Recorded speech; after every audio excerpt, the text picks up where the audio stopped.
ইরানের তৈরি ফাত্তা-2 হাইপারসনিক ক্ষেপণাস্ত্র বর্তমান বিশ্বের প্রচলিত আকাশ প্রতিরক্ষা ব্যবস্থার মাধ্যমে আটকানো প্রায় অসম্ভব, এমনই দাবি করেছে প্রখ্যাত সামরিক সাময়িকী মিলিটারি ওয়াচ ম্যাগাজিন।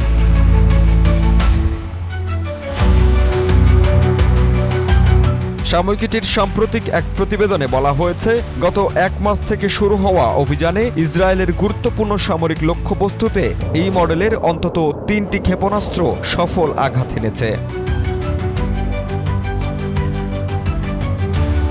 প্রতিবেদন অনুযায়ী হাইপারসনিক গ্লাইড ভেহিক্যাল প্রযুক্তি ব্যবহারের কারণেই ফাত্তা-2 এতটা কার্যকর। এই প্রযুক্তির মাধ্যমে ক্ষেপণাস্ত্রটি বায়ুমণ্ডলের ওপরের স্তরে অত্যন্ত দ্রুত গতিতে উঠতে পারে এবং প্রয়োজনে মুহূর্তে গতিপথ পরিবর্তন করে কৌশলগত ম্যানুভার চালাতে সক্ষম।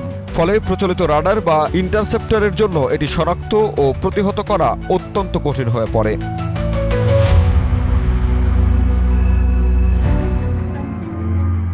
সামরিক বিশেষজ্ঞদের মতে, যুক্তরাষ্ট্র ও ইসরায়েলের ব্যবহৃত বিদ্যমান ক্ষেপণাস্ত্র প্রতিরক্ষা ব্যবস্থাগুলো আগেই ইরানের পুরনো মডেলের ব্যালিস্টিক ক্ষেপণাস্ত্রের চাপ সামলাতে হিমশিম খাচ্ছিল।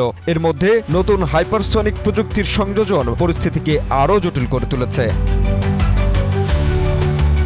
যদিও ইসরায়েল এই পরিস্থিতি মোকাবেলায় একটি বিশেষ জোন ডিফেন্স মডেল তৈরি পরিকল্পনা করছে, তবে এটি বাস্তবায়নে কয়েক দশক সময় এবং কয়েক বিলিয়ন ডলার ব্যয়ের প্রয়োজন হতে পারে। বর্তমান পরিস্থিতিতে সামরিক বিশ্লেষকদের মতে, ইরানের ফাত্তা-2 ক্ষেপণাস্ত্রগুলো এখনও পর্যন্ত এমন সক্ষমতা ধরে রেখেছে যা ইসরায়েলের প্রতিরক্ষা প্রাচীর ভেদ করে লক্ষ্যবস্তুতে আঘাত হানতে পারে। জাহিদ হাসান সাব্বির, বাংলা নিউজ 24।